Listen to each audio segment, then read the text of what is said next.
Herkese merhaba arkadaşlar, kanalımıza hoş geldiniz.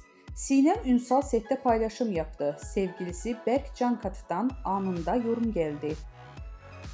Kanal D'nin büyük ilgi gören dizisi Uzak Şehir'de başrollerini oynayan Sinem Ünsal ve dizinin ikinci sezonunda başlamasıyla setten yeni kareler paylaştı.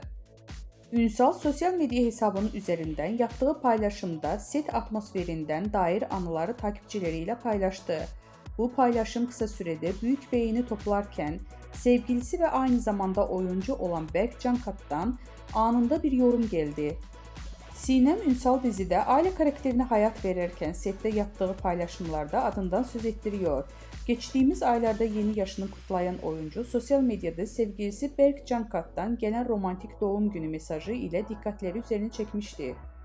2 yıldır birlikte olan ünlü çift doğum günü mesajları sosyal medyanın kullanıcıları tarafından ilgiyle takip edildi. Berk Cankat, Sinem Ünsal'a hitap ederek "Canım eşim" diye seslenmişti. Cankat'ın mesajında şunlar yazılmıştı: "Biricik yol arkadaşım, sevdiceğim, kıymetlim, neşem, gücüm, desteğim. İyi ki doğuldun, iyi ki hayatına kabul ettin beni. Nice sağlıklı, başarılı, huzur ve kahkaha dolu yaşların olsun. Hep yan yana olalım. Seni çok seviyorum. Doğum günün kutlu olsun canım eşim."